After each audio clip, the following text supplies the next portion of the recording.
Okay, so thank you for meeting with me today. Sure. I hear that you're going to tell me about how the network works in the district, and so I'm excited to see what you have to say. Yep, I'll give you a quick outline on how it works. Okay. Some of the stuff you will not see is outside of this room, but essentially there's a provider, an ISP, and they're going to basically give us the connection to the rest of the world. That comes in and goes into, well, through a few components, which will, provide some management of the data, the way it goes through. It will also contain various safety protocols. There's some firewalls, which basically stops some stuff from coming through, various filters that we like to implement at different stages. But basically after all that happens, which is more of the core, then that information is going to go out through a network, basically. So it's kind of like a web of equipment.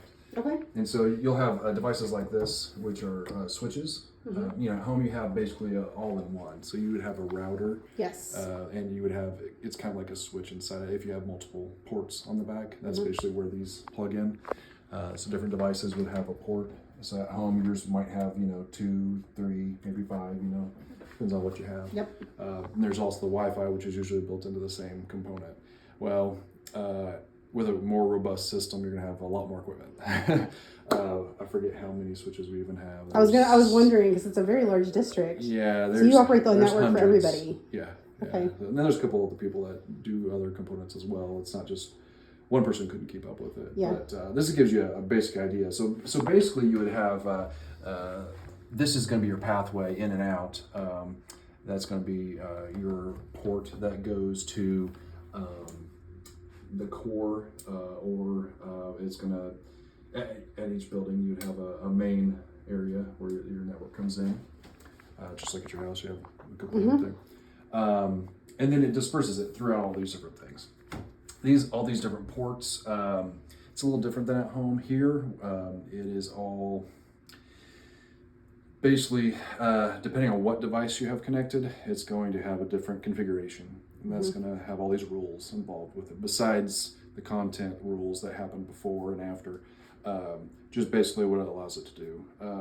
And that would also be like when I sign up, I have a different network than the students have, right? Or Correct. And so that's why. There's different rules and filters and paths but that all gets divvied up and sent through. So looking at continuing from the core into the switch, and then all these would go to a panel that would have wires that then go into the walls, out to each room.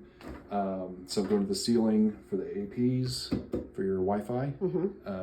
Some are going to go into the wall, which would be, here I think there is one, which would go, then to your computer or to your phone. And basically there's different things that we send through there, which determines, it's like a big highway. It determines what information is going to be in one lane, and what's allowed, not allowed. There's lots of factors with that, but you've got your printers, your networked printers, you've got your Wi-Fi, cameras, IP phones.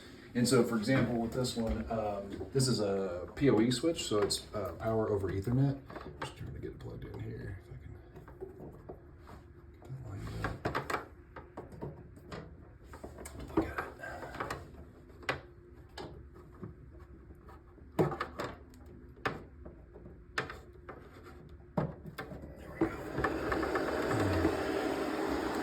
And it'll be really loud at first. It's going to have to boot, we have to do it each time we switch stuff out or put in new equipment. These all have to be configured. Each of these ports is going to be individual and specialized, depending on what's going to be connected to it and what we want to have connected. Okay. But it'll also provide power. So that's the nice thing about a lot of the newer phones, and you'll see in a minute once this thing boots up, your phones will actually get power through the line. Okay. And so it'll boot it up, so it sends both of that data. Also, sometimes computers are piggybacked off of the phones. So not only does this allow computer information to go through, but also your voice information to go through. Okay. So there's mine rules. is hooked up to my phone. Yeah. I have that, and actually I've been having some issues lately with connectivity on my computer, but the hooking it up to my phone fixed it. And Oh, so good. it was able to Oh, connect a lot faster. Yeah, you were probably on Wi-Fi before. Yes. If you weren't Yeah, hardwired. I was. Yeah, and so what ends up happening with that, it's like if you're trying to get to work and you're in a traffic jam, because you're sharing that with everyone else that's connected to it. It's Yeah. not just every Chromebook, but it's everyone's phone. Sometimes if you're in a multi-story building, there can be people above that are connecting down to the AP and Yeah. vice versa. So it can get pretty crazy. So you're in a quite a bit of congestion. And these devices have to do a lot of different things. So there's encryption and packets, and your information's broken up and then encrypted and then sent. And it has to be received. There's all these different rules and protocols that have to jive for it all to make it there. And some packets can be lost, and you don't typically lose that when it's normal content, but like a live stream, a video live stream, that's when you would really notice it. Yeah. But most stuff you don't even know because stuff is cached. Yeah. And then there's also it tries to resend the data if it doesn't make it. So that's all stuff that this It gets equipment kind of does. stuck in a loop. So, but you have too much of a bad thing, it can cause issues with it. But being hardwired, basically you're on the highway by yourself instead of being in a traffic jam with everyone else that's trying to connect to the AP. Okay. So yes, we always encourage to be hardwired Okay. because you're just gonna have a better experience. So, I mean, if I was at home and I had, my router, and they have plugins like that too. If I was going to try to get like a ticket for Tyler Shelters and they're going to sell out in a minute or something, would it be faster to do it that way? I did not know that. Yeah. Okay, Well, all right. because think about it, you probably have a TV, you probably have a gaming console, you have everyone's phones. Yeah. If you have any IoT devices like smart bulbs or anything like all that kind of stuff, it's all connected. Okay. So interesting. now of course, depending on the pipeline coming in. So we actually just did a big upgrade for our pipeline, so more data can be sent as a whole from the district through. At home, we have a much smaller amount. Yeah, right. It gets expensive, but basically, whatever point you hit a bottleneck where it's struggling to get the data through is going to be your fastest point. So, if you upgrade your home, network and you're hardwired, you're going to have a really good experience. So that's why they're always trying to encourage you to move that tier up. And actually, different equipment will have different performance. So based on what equipment we purchase, from the switch through the pipeline, out the APs, the phones, they all impact because they all have a NIC unit inside. So they're basically, and Chromebooks have it as well. That's how it connects. And so that information either goes through the air, gets to here, gets sent all the way through, or you're hardwired and it goes through. And the wiring's a little bit faster usually, generally.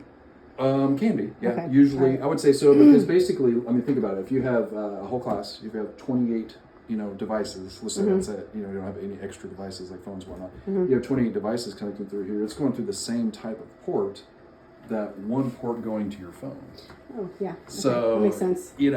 Okay, yeah. Okay. Now, if there's something wrong with the individual device, which we, has happened, just happened, I think it was this week, we had a phone that had an issue, and so it's like, well, obviously, there can be components or a cable could be cut or damaged, so that can impact it. But it's kind of like you got a main pipeline coming in, and then you've got all of these little webs going out all the way to the end user. Just out of curiosity, do certain devices work better, like Macs, PCs, Chromebooks with our network, or is it all pretty much the same? Well, it'll be mostly dependent on the NIC unit. So that unit that's inside, there's a card in there, or it can be integrated. Okay. So it can be a separate card, or it can be built into the main thing. The Chromebooks are less expensive because it's not as robust as like a teacher laptop would be.